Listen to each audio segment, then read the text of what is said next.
Yes, Miss Baddington. This is Detective Bradley with Savannah PD. Yes? We spoke last month, remember? Yes, I do. Hey, there's been some new evidence in your husband's case, and I was really hoping we could do a follow-up interview. Okay, that's fine. When would you like to meet? Actually, I'll be pulling in any minute. It'd be really great if we could just speak tonight. Oh, sure. I suppose that'd be fine. Okay, fantastic. I will see you here very soon. Thank you so much.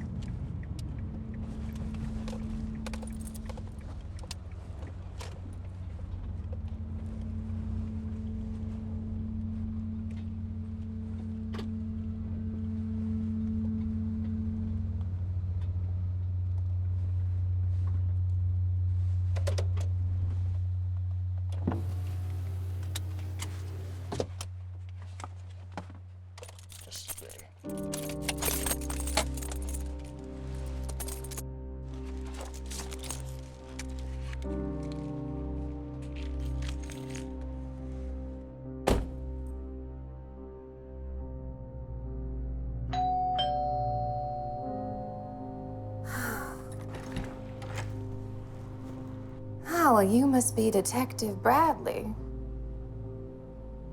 Come on in. Close the door behind you. I was here to speak to Miss Baddington. Oh, she'll be down in a pinch. She's finishing her makeup. You caught us just as we were about to go to dinner. Well. And you are? Scarlett Mason. My mama had a real thing for Gone with the Wind. Said I was the lucky one. Named me after Scarlett O'Hara. My aunt didn't mention me to you? No, ma'am. Well, Mr. Bradley, can I interest you in wine, champagne, beer perhaps? Oh, no, thank you. Oh, come on, detective. Who even works at this hour? You strike me as a beer drinker. How about a beer? Yeah, sure. Excellent decision, detective. Please, have a seat. Make yourself at home. Thank you.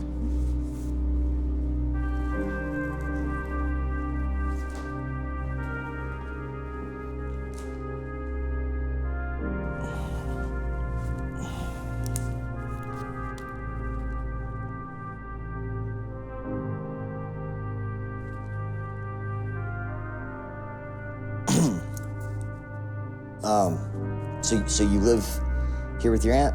Oh, heavens, no. Not anymore. My aunt took me in when I was a real young kiddo. Where do you live now? Well, we're not talking about me now, are we? So why are you here, detective? I'm a cold case detective. I'm currently investigating the murder of your uncle back in 2005. Yes, I'm very well aware. But why are you here? There were some irregularities in some of the statements that your aunt gave, and so I was just here to do some follow-up questions. Irregularities? What kind of irregularities? Maybe we should just wait for your aunt to come down, and I'll talk to her. And then what are we going to talk about in the meantime? With all due respect, ma'am, I didn't come here to talk to you. Oh, don't be so shy. She said you're a big fan of his, is that true? Oh, detective, lighten up. I won't bite.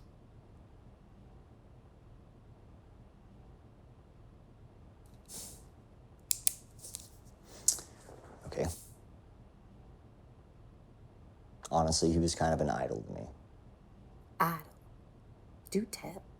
Well, I mean, he's one of the greatest football players of all time. He was everybody's idol. Yeah, well, I'm not interested in everybody else. I want to know why he was your idol.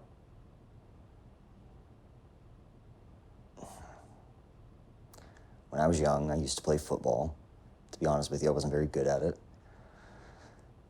One day after your uncle had retired, he came to be a guest speaker at our school, and I don't know, he said something that really stuck with me. He said, you learn more from losing than you do from winning. And I remember thinking, that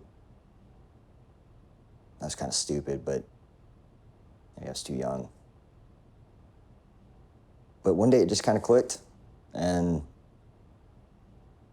I don't know. I worked harder and I tried harder, and I think it was those words that kind of made me the damn good detective I am today. That's really inspiring, Detective.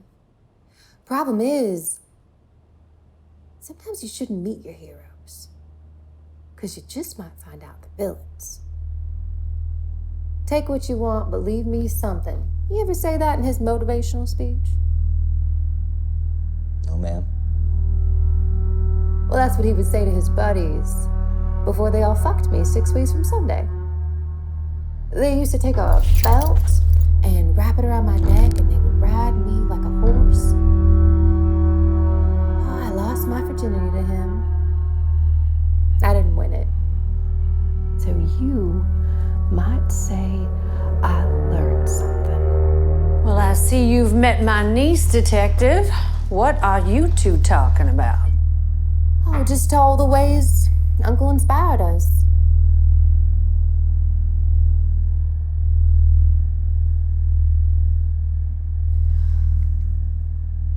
Well, I guess I should leave you two to it. I'm gonna go freshen up. So, what can I do for you, Detective? I'm sorry. Are you all right? You seem a little frazzled, Detective. No, ma'am. Please call me Tanya. I wanted to follow up. Last month when we spoke, you had said that on June 27th, 2005, that you arrived home after going to the salon, find that your house had been broken into, and your husband had been strangled to death with a belt. And that statement was consistent with the statement that you gave the reporting officers that day. Yes, that's right. But the thing is, I went through the salon's records, and they don't have any record of you coming to the salon that day. Well, that's odd. I saw Sharon. Yeah, I looked at those interviews with Sharon, and she said that you'd come in on the 26th. And then I cross-referenced the salon's records, and it verified that.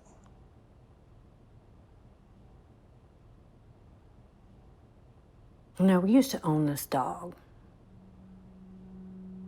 She was an excited little thing.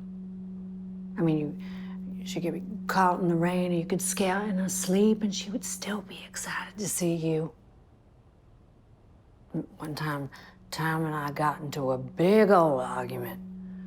She was still all excited. Tom and I were screaming at each other at the top of our lungs. And she came in up on her hind legs, all excited, just wanting love. That's how Scarlett used to be. Her mama, my sister, died when she was really young.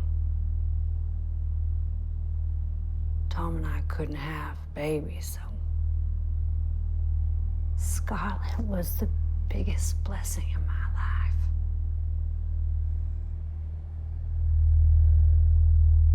Do you have children, Detective? Yes, ma'am, a little girl. Is there anything you wouldn't do to protect her? No, I suppose not. As parents, we strive to keep our children's innocence. Like that little dog, all excited, with the whole life ahead of him. But Sooner or later, children lose their innocence.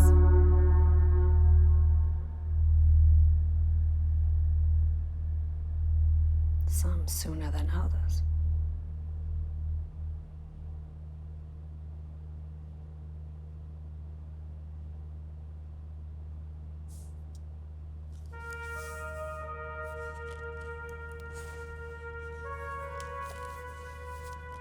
Thank you for your time, Miss Babington.